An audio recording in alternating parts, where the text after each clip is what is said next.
Do you watch a lot of Netflix? So like we got the cheapest Netflix. I'm not even gonna lie to you. Like A Man Called Otto, the Tom Hanks movie. Yep. So we watching it, and then like when we're about to click it, there's a lock on it. And I've never in my life seen this on Netflix. There's a lock on it. Certain movies are locked if you have the cheapest tier for the thing. I didn't know that. I thought it was just you just had to deal with ads. That's all I thought. I was like, okay, you just deal with ads, whatever. It's crazy. They lock certain movies if you're in the lowest tier. Like if you are not paying at least for like their second tier system, they lock movies. Netflix is doing all kinds of weird stuff nowadays, trying to get more revenue, and also the thing that they're changing that they changed this week that made some headlines is that Variety is reporting that Netflix is updating how they report their viewership numbers. Because they in the past they've just done how many minutes were watched, and now they're going to include a few more metrics, because when you're talking movies, you know what the box office is. That's verifiable. When you have television, you have Nielsen ratings. With Netflix and all the other streamers, but Netflix is the biggest streamer, let's be honest, they've been very vague. They release their top 10 each week, but 1 billion minutes watched or whatever it is. But they don't really say, there's not a whole lot of easily quantifiable, wrap your head around the numbers sort of thing. So do you like that they're adding extra statistics now, and we're getting to see like, they're doing just simple math and dividing by how total minutes by runtime to give an estimated. Do you like the extra metrics that we're getting here? Like Wednesday kind of got bumped up above Stranger Things. The only thing that I like is that from what I looked into, they're starting to separate it too, right? Like they have like a top 10 foreign thing, and then they have like the English one, and they have like different categories now. Like it's not just like, oh, just in general. I believe so, yeah. Like this particular one that I have a screenshot of is most popular TV in English. So yeah, exactly. And then one is like most non-English or something.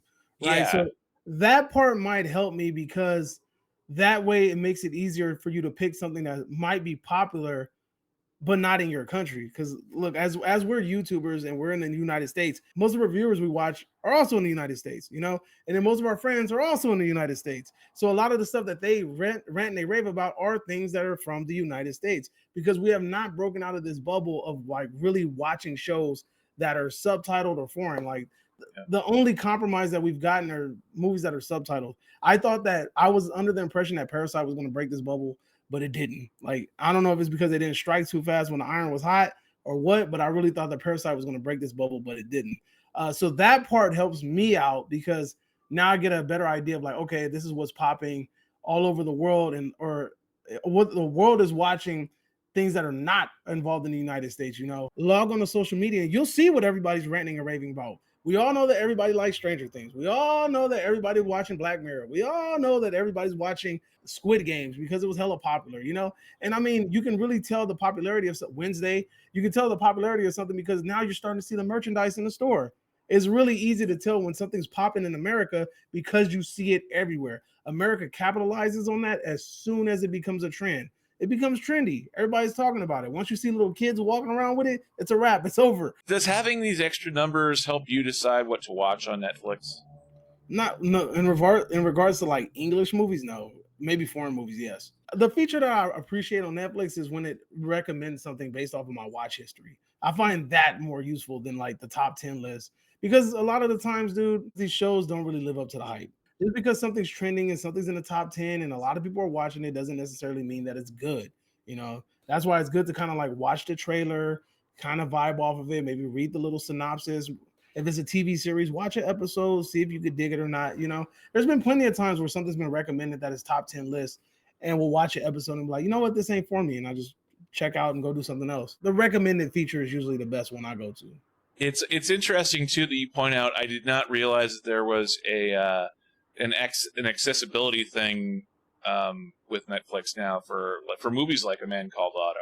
Well, at the beginning of the movie, it tells you, it talks about suicide and this and that. So like, you know, you might want to like ease up, you know, if it's something that's going to bother you, you might want to just turn this off. It's not quite how they handled it in It's a Wonderful Life. You know, it's dealt with at the very beginning and, Clarence and Zuzu's pedals, but we don't have Zuzu's pedals in A Man Called Otto. I got to ask you, since we're on the topic of A Man Called Otto, are you a crier?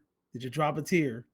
I did a little bit, you know. Like I dropped a tear, dude. They put the damn, I was going to say Maxwell, but it's Kate Bush. It's Kate Bush's song originally. That Woman's Work song with the freaking bus scene. Oh, You got that singular Native American tier, man. That Yeah, singular one. I was so surprised that Tom Hanks was playing an Ed Asner type character.